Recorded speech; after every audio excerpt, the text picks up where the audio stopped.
కోడళ్ళ కొత్త కథల కోసం కోమలి టీవీని సబ్స్క్రైబ్ చేసుకోండి. నోటిఫికేషన్స్ కోసం బెల్ ఐకాన్ పై క్లిక్ చేయండి. ఈరోజు మనం తెలుసుకోబోతున్న స్టోరీ సిటీలో పల్లెటూరి కోడలి అర్ధరాత్రి వంటలు. సూర్యకాంతం ఫ్యామిలీ, సూర్యకాంతం, రామారావు, రాజేష్, కోమలి పని మీద సిటీకొచ్చారు. రాజేష్ ఫ్రెండ్ విక్కీ వాళ్ళ ఫ్లాట్లో దిగారు. Vicky software engineer. అతని ఫ్లాట్ చాలా మోడర్న్గా, హైటెక్గా ఉంది. కిచెన్లో అన్నీ ఆటోమేటిక్ మెషిన్లే. సమయం రాత్రి 10 గంటలైంది. అందరూ డిన్నర్ చేసి పడుకోవడానికి సిద్ధమవుతున్నారు. విక్కీ వాళ్ళకి బెడ్రూమ్స్ చూపించాడు. ఆంటీ, మీరు ఆ గెస్ట్ రూమ్లో పడుకోండి. రాజేష్, కోమలి ఆ పక్క రూమ్లో ఉంటారు.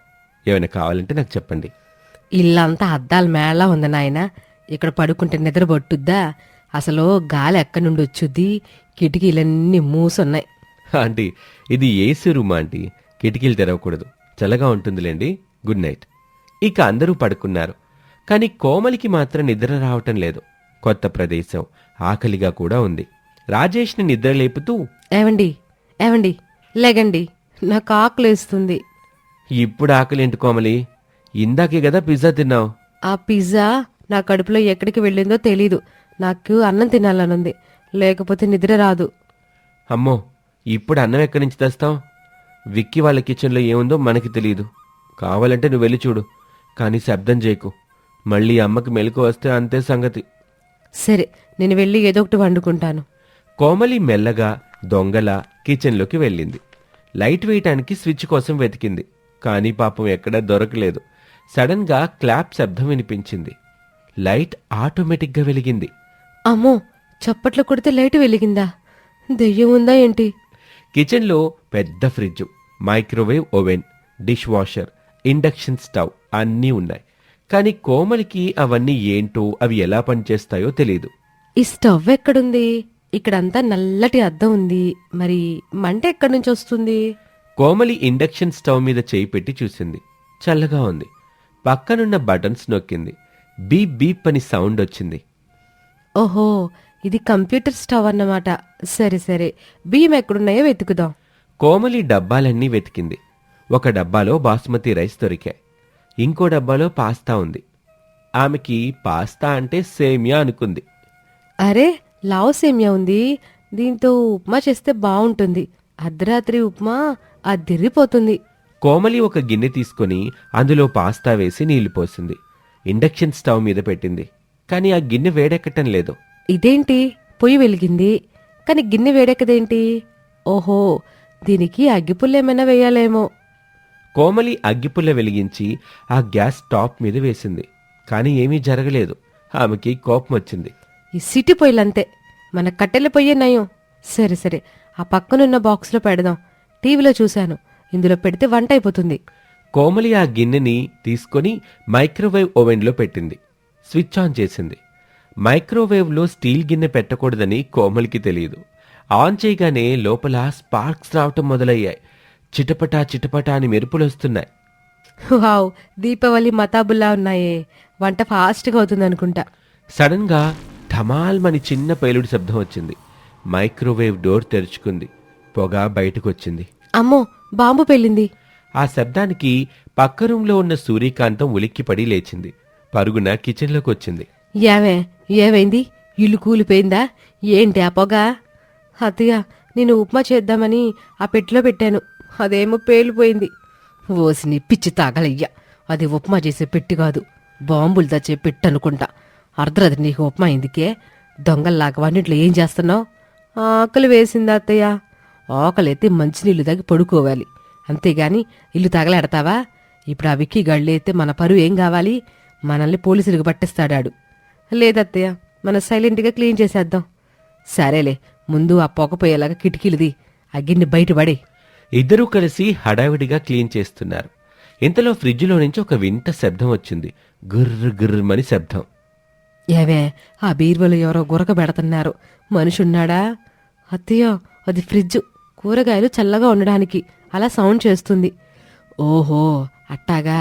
సరే, అందులో ఏవైనా తినడానుకున్నా ఏమో చూడు. కోమలి ఫ్రిడ్జ్ డోర్ తీసింది.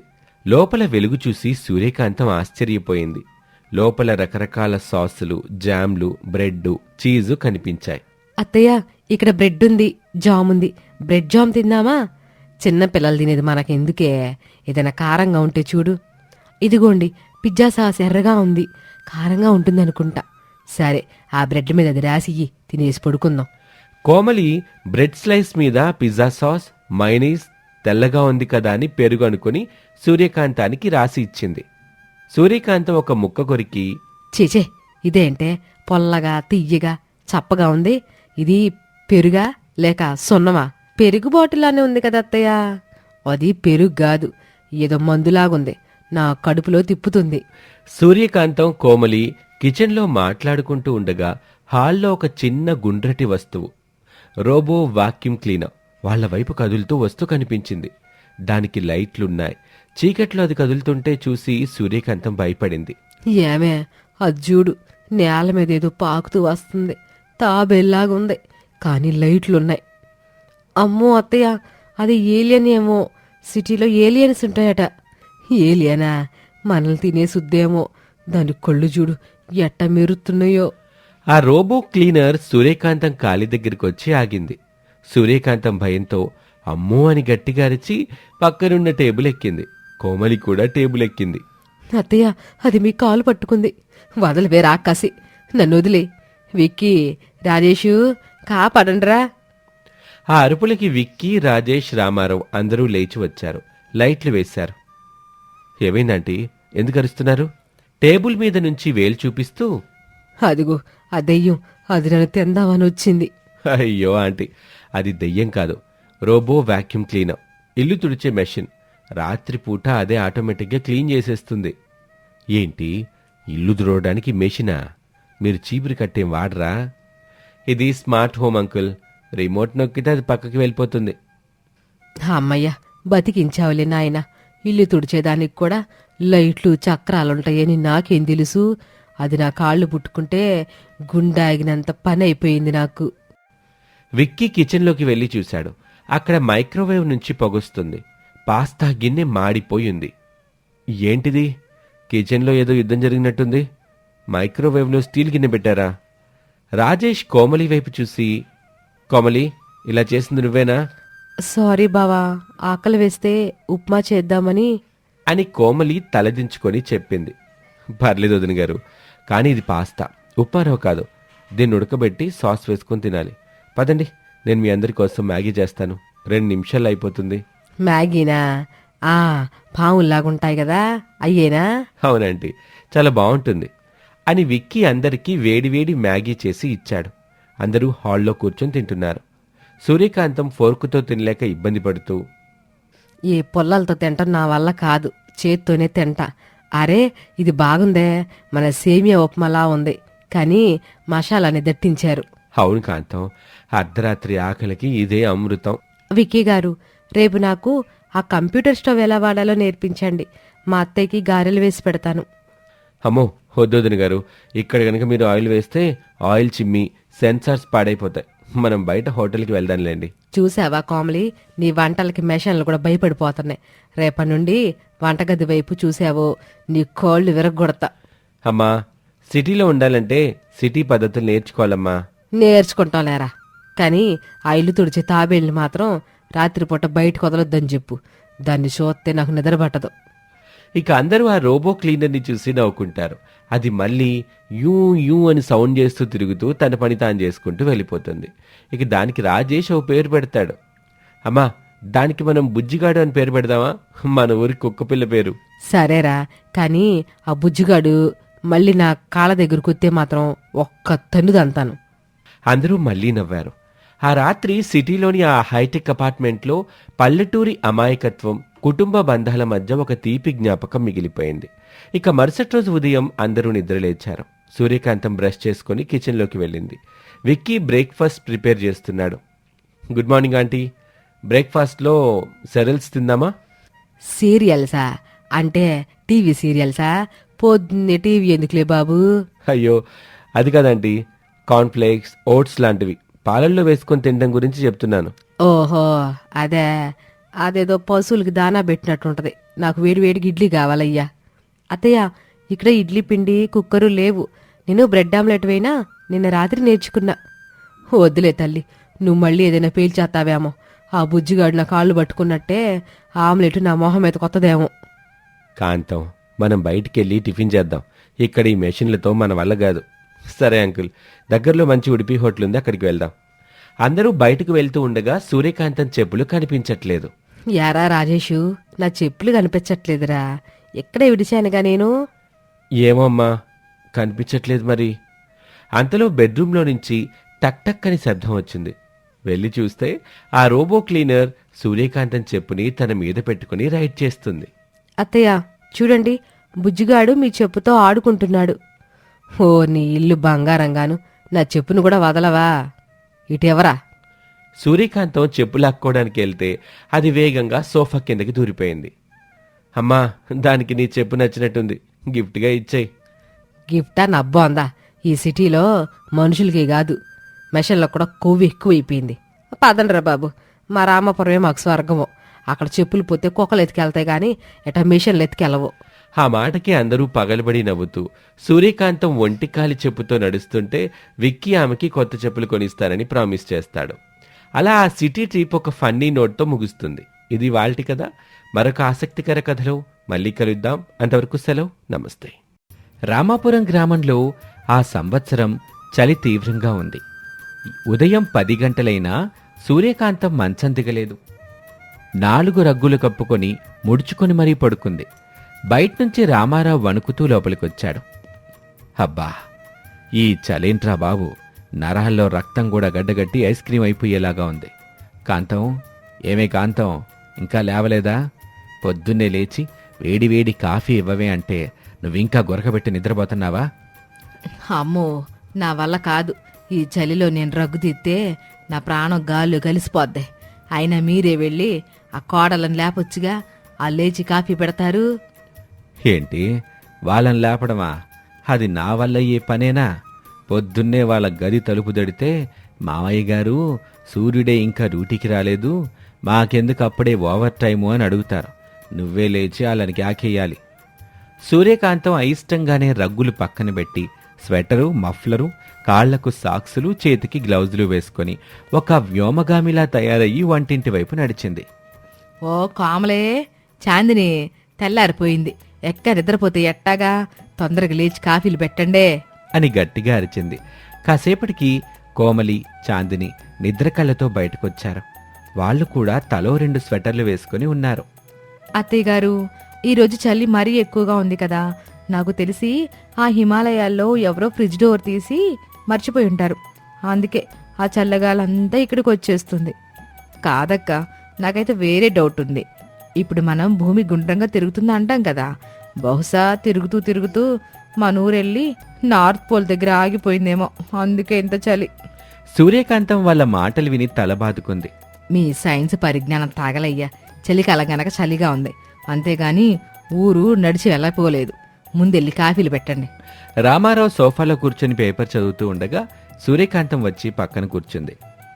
యావండి, ఈ చలిలో మనం ఎక్కడికైనా వెళ్దామా? అంటే ఊటీ, కొడైకెనాల్ లాంటి ప్రదేశాలకు కాకుండా ఎడారికి వెళ్తే ఎట్టాగుంటది? అక్కడ వేడిగుంటది కదూ. నీ పిచ్చిగాని, ఎడారికి వెళ్తే పగలు వేడిగా ఉంటుంది, రాత్రిపూట అక్కడ కూడా చలి చంపేసుద్ది. సరేదంతా వదిలే గాని నీకు శుభవార్త. ఏంటండి అది? నాకు పట్టు చీర కొన్నారా? కాదు, అంతకంటే గొప్పది. మన చుట్టాలు, అదే మీ పిన్నిగారు దుర్గమ్మ, ఆమె కోడలు లలిత ఈరోజు మన ఇంటికి వస్తున్నారు. ఓ వారం రోజులు ఉండేళ్తారంట. ఓరు దేవుడా, ఆ దుర్గమ్మ గారా? ఆవిడొత్తే మన ఇంట్లో ఉన్న రూల్స్ అన్నీ మార్చేసుద్ది. పైగా ఈ చలిలో వాళ్ళకి మర్యాదలు చేయడం నా వల్ల అవుతుందా? అప్పుడే కోమలి, చాందని కాఫీ తీసుకొని వచ్చారు. ఎవరొస్తున్నారు అత్తయ్య? చుట్టాలా? అంటే మనకి స్వీట్స్ తెస్తారా, లేక మనం వాళ్ళు కొండు పెట్టాలా? వాళ్ళు మనకి స్వీట్లు తేయడం దేవుడు ఎరుగు. మన చేత చాకరీ చేయించుకోకుండా ఉంటే చాలమ్మా. దుర్గమ్మ గారు చాలా ఆచారం, పద్ధతి గల మనిషి. ఏమాత్రం తేడా వచ్చిన ఊరుకోరమ్మా. అందుకే జాగ్రత్తగా ఉండండి. అత్తయ్య, అంటే ఆవిడకి చలిదా? మనలాగే స్వెటర్లు వేసుకుంటారా, లేక పాతకాలం మనుషులు కాబట్టి చలిని తట్టుకునే శక్తి ఉంటుందా? ఆవిడ మాటలు వేడికే చలి పారిపోద్ది. మీరేమీ ఎక్కువగా మాట్లాడబాకండమ్మా. మధ్యాహ్నం అయ్యేసరికి ఒక ఆటో ఇంటి ముందాగింది. అందులో నుంచి దుర్గమ్మ, లలిత దిగారు. దుర్గమ్మకి 70 ఏళ్లుంటాయి. కాని కంఠం మాత్రం 20 ఏళ్ల అమ్మాయిలా గట్టిగా ఉంటుంది. ఏమే కాంతం ఉన్నావా అసలు? గేటు తీయడానికి ఎంతసేపా? సూర్యకాంతం హడావిడిగా వెళ్లి గేటు తీసింది. రండి పిన్నిగారు రండి. చలి వాళ్ళ లోపలుండిపోయాను. ఇని పెంచలా మీ మాట. చలి ఇంటి చలి మా కాలంలో ఎంతకంటే ఎక్కువ చలి ఉండేది. అయినా మేం ప్రొద్దుటే లేచి చన్నీళ్లతో స్నానం చేసి తులసి కోట దగ్గర దీపం పెట్టేవాళ్ళం. మీలాగా 10 గంటల వరకు ముసుగు తన్ని పడుకునేవాళ్ళం కాదు. అత్తయ్య గారు పాపం వాళ్ళని అనకండి, వాతావరణం మారింది కదా. నువ్వు ఊరుకోవే కాంతం, మాకు కాస్త వేడి వేడి నీళ్ళు ఇస్తావా? గొంతులో గరగరగా ఉంది. కామలే పిన్ని గారికి 7 నీళ్ళు తీసుకురామ్మా.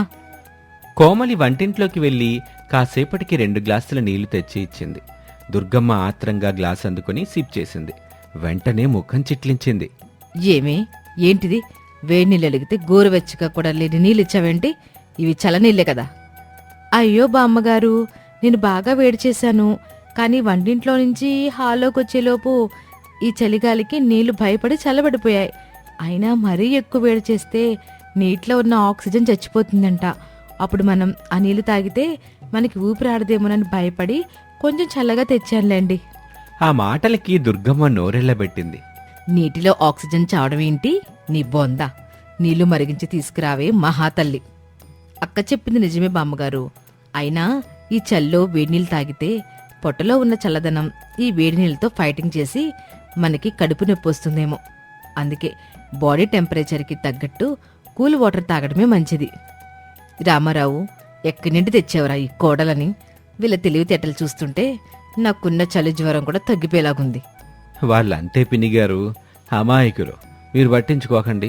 కాంతం, నువ్వే వెళ్ళి కాస్త వేడి నీళ్ళు తీసుకురా. ఇక సాయంత్రం అయ్యింది. చలి ఇంకా పెరిగింది. దుర్గమ్మ సోఫాలో కూర్చొని వణుకుతుంది. ఏమీ కాంతం, ఇంట్లో హీటర్ లేదా? కనీసం కుంపటైనా పెట్టొచ్చు కదా. కాళ్ళు లాగేస్తున్నాయి. అయ్యో పిన్నిగారు, ఈ మధ్యనే మా కోడల్లో హీటర్ ప్లగ్లో ఏదో ప్రయోగం చేత పాడు చేశారు. కొంపట అంటారా? పిల్లలు లేకపోయినా మా వారు నిప్పంటే భయపడిపోతారు. ఇంట్లో పొగొత్తే ఆయనకి దగ్గు వచ్చుద్ది. మరి చలిని ఎలా తట్టుకోవాలి? రాత్రి అయితే గడ్డగట్టి చచ్చేలా ఉన్నాం. నా దగ్గర ఒక సూపర్ ఐడియా ఉంది బామ్మగారు. ఏంటో ఏడ్చు. చలి వేయకుండా ఉండాలంటే మనం మన బాడీలో వేడిని పుట్టించాలి. అందుకే నేను చాందిని కలిసి ఒక కొత్త వ్యాయామం కనిపెట్టాం.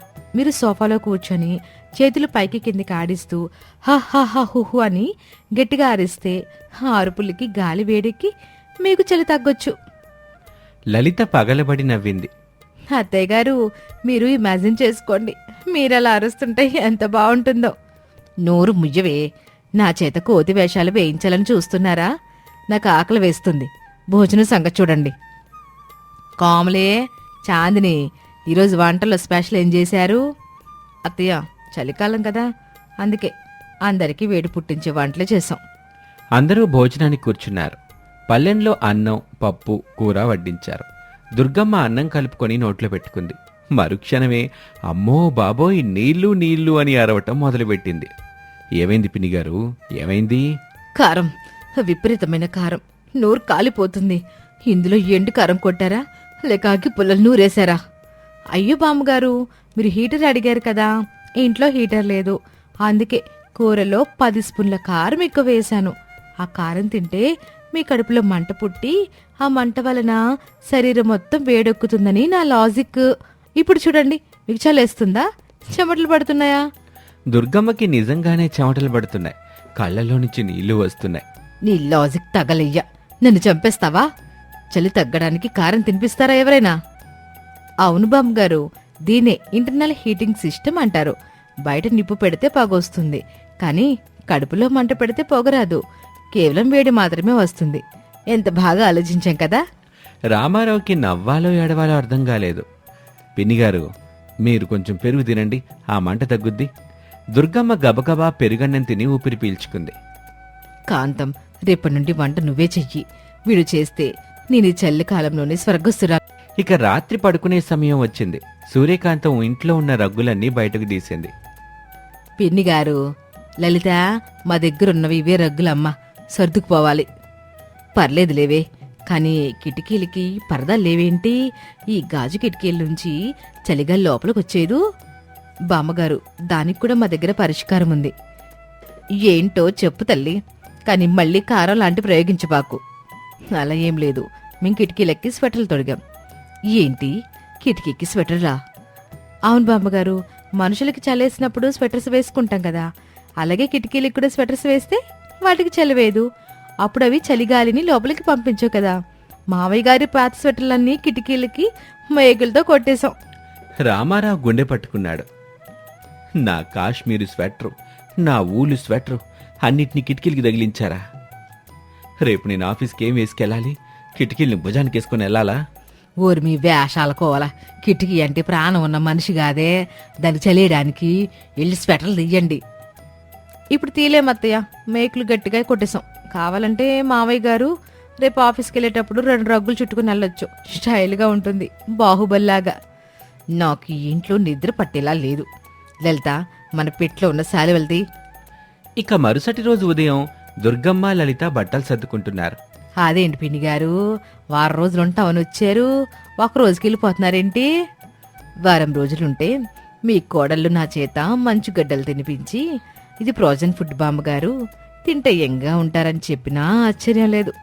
ఈ చలినైనా భరించగలను, కానీ మీ కోడల తెలివితేటలను భరించడం నా వల్ల కాదే తల్లి. అవును కాంతమ్మక్క, రాత్రి చాందిని నన్ను నిద్రలేపి ఫ్యాన్ వేయన వదినా అని అడిగింది. ఈ చల్లో ఫ్యాన్ ఎందుకు? అదే నేను అడిగాను. దానికి ఆ అమ్మాయి ఏమైందో తెలుసా? ఫ్యాన్ వేస్తే ఆ గాలికి దోమలు చలి కొనికిపోయి కుట్టడం మానేస్తాయట. దోమలకి స్వెటర్ లేదు కదా పాపం అని జాలి పడుతోంది. రామారావు నవ్వాపుకోలేక బయటకు వెళ్ళిపోయాడు. సరే కాంతం, మేము వెళ్తాం. ఎప్పుడైనా మీరే మా ఊరు రండి, కానీ దయచేసి చలికాలంలో మాత్రం రాకండి. మీ కోడళ్ళు మా ఊరు చెరువులో నీళ్లు కూడా వేడి చేస్తారేమో. క్షమించండి పిన్ని గారు, వీళ్ళని మార్చడం నా తరం కావట్లేదు. దుర్గమ్మ వాళ్ళు ఆటో ఎక్కి వెళ్ళిపోయారు. సూర్యకాంతం కోపంగా కోమలి, చాందిని వైపు చూసింది. వచ్చిన చోటాలని 1 రోజులో పంపించేశారు కదే, ఇప్పుడు సంతోషమేనా? అయ్యో అత్తయ్య, మేము వాళ్ళని బాగా చూసుకోవాలనే కదా ప్రయత్నించాం. అయినా వాళ్ళు వెళ్ళిపోవడమే మంచిదైంది. ఎందుకంటే ఇందాక నేను వాతావరణ రిపోర్ట్ చూశాను. రేపటి నుండి ఇంకా చలి ఎక్కువగా పెరుగుతుందట. ఒకవేళ వాళ్ళుంటే మన వాళ్ళకి చలి మంటలు వేయాల్సి వచ్చేది. కానీ మావయ్య గారు నిప్పంటే ఒప్పుకోరు కదా. అప్పుడు మన వాళ్ళని హక్ చేసుకుని కూర్చోవలసి వచ్చేది బాడీ హీట్ కోసం. దుర్గమ్మ గారు దానికి ఒప్పుకుంటారా చెప్పండి? ఓర్ మీ పిచ్చి పీక్స్, మీతో మాట్లాడడం కంటే ఆ ఫ్రిడ్జ్లో వెళ్ళి కూర్చోవడం నయం. కనీసం అక్కడ లైట్ అయినా దొరుకుద్ది. పోనీలే కాంతం, చుట్టాలు వెళ్ళిపోయారుగా, ఖర్చు మిగిలిందిలే. ఈ చలికాలం ఇట్టాగే మన కోడళ్ళ జోకులతో నవ్వుకుంటూ గడిపేద్దాం గాని, నవ్వితే కూడా వేడి పుడుతుందంటగా. ఆ మాటకి అందరూ నవ్వుకున్నారు. రామాపురంలో చలి అలాగే ఉంది, కానీ ఆ ఇంట్లో మాత్రం నవ్వుల వెచ్చదనం నిండిపోయింది. ఇది వాల్టి కథ. మరొక ఆసక్తికర కథనం మళ్ళీ కలుద్దాం. అంతవరకు సెలవు, నమస్తే.